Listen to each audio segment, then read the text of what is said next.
Maditi statiko yasminidam samshavir shaiti sarvam tamishanam varadam devamidyam nishayimam shantimatyam tameti. He is the nominal cause of the universe. He shines in the various expressions of the fundamental factors. He is the flower. He is the honey. He is the bee. It is only due to the varying degree of influence of the static principle that he manifests himself in these three different ways. With the help of Prakriti, his macrocosmic being is controlling the various manifestations of his own self. He is playing with himself. Whatever may be the apparent differences between one object and another, if one proceeds along the path of synthesis, one will ultimately arrive at the Supreme One. Whether you call this entity small or vast, its depths are unfathomable. Countless unit expressions of finitude lie embedded in the singular identity of the ocean. The diverse expressions of this changing universe are embedded in the singular body of the universe, and the diverse expressions of the celestial world are embedded in the infinite void. The same vast space you will see both outside and inside your Shita. If you analyze the various symbols of the myriad of diversities, you will discover that they are all merging in the supreme singularity. This is true in the case of the individual and the collectivity. He is the subject, the object, and the connecting link, all in one. What is the vast play of cosmic imagination? Does it originate from the nominal causal factor, the collective creation of Purusha and Prakriti? Is it not a fact that the causal factor, due to the varying degree of influence of the static principles, is manifesting itself in countless ways? In reality, this causal factor is the causal mind of the Supreme Entity, and the countless finite emanations are the minutest expressions of his Shita. All the quinquelemental objects perceived in the universe today had their origin in a previous subtler stage. If we trace these subtler stages back to their original source, we'll finally arrive at the supreme causal factor. Prakriti, which is inconspicuous in Brahma, lies dormant as a causal factor in the initial stage of Saguna Brahma. One who is asleep cannot said to be non-existent. That which is unmanifest is of course unexpressed, but the principle which causes its manifestation cannot be said to be non-existent. It does exist, but in a subdued form. Its expression is unsubstantiated, and is this incapable of giving a subjective bearing to Purusha. Suppose a distinguished poet is sleeping. While sleeping, is he devoid of poetic genius? No, but at that time the poetic talent remains dormant in a causal stage in his individual mind.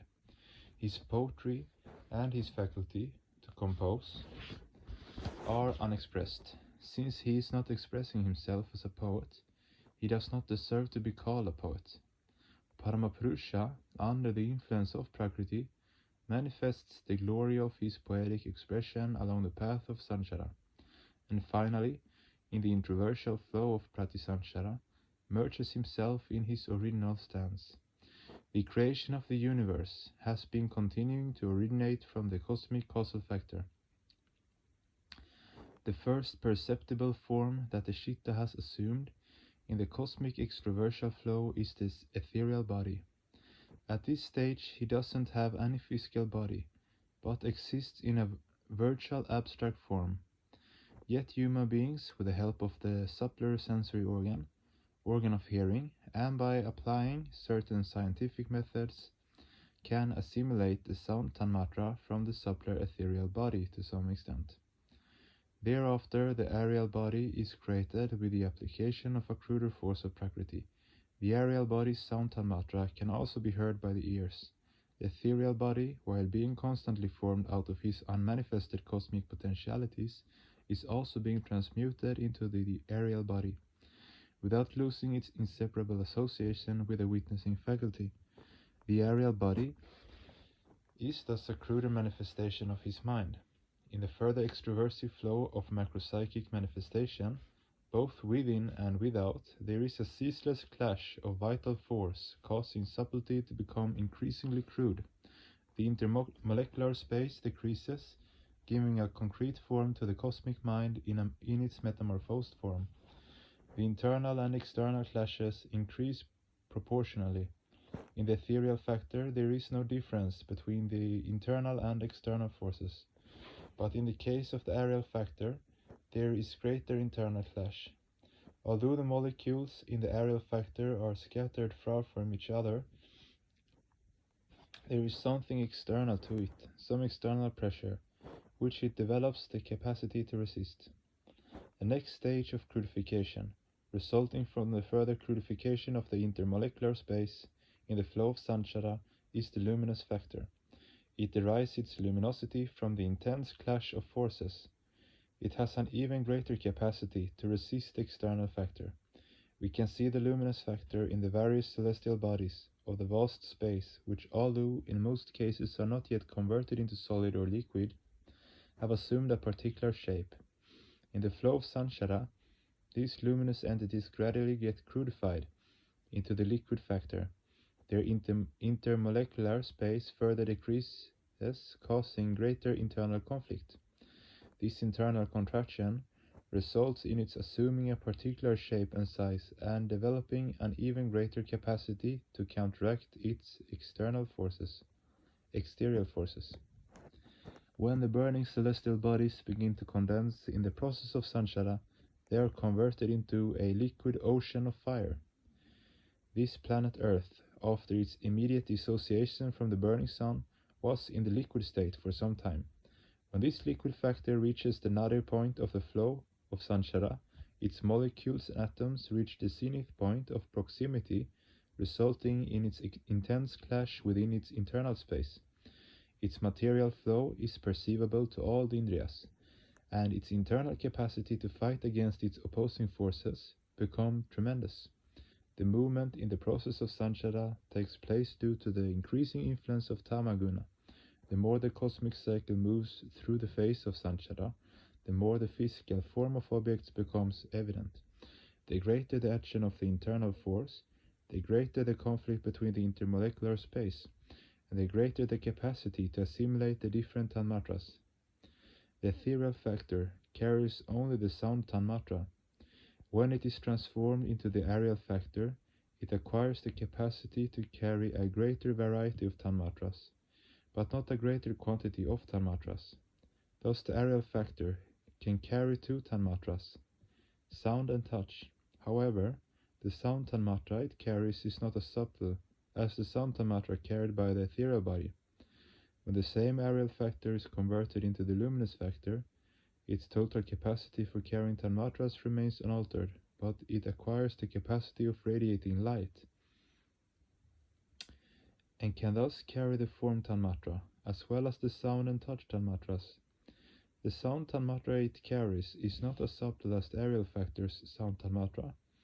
As the process of crudification continues, there is more internal clash and less external clash, resulting in the increase of the capacity to carry an even greater number of tanmatras. The force which plays a special role in balancing the internal and exterior forces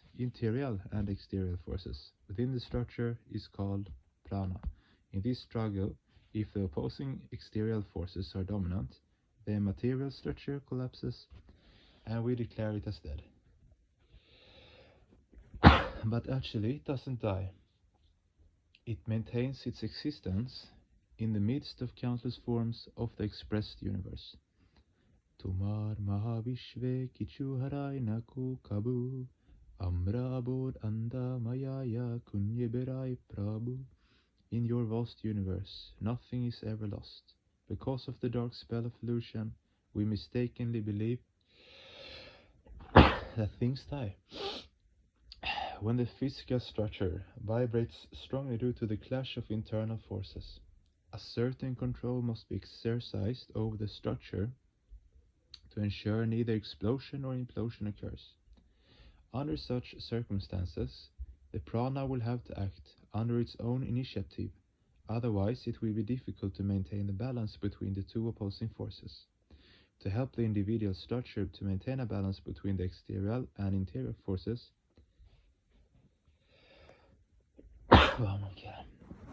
the cosmic mind creates a subcenter or individual mind within that structure. When the life force, due to the complexity of the structure, takes the unit mind as the apparent source of its actual thought, that is called life or vital energy, pranaha. Pranaha is the collection of 10 values. That's why in Sanskrit it is always used in the plural number. In modern Indian languages, born out of Sanskrit, we use the word prana in the sense of pranaha.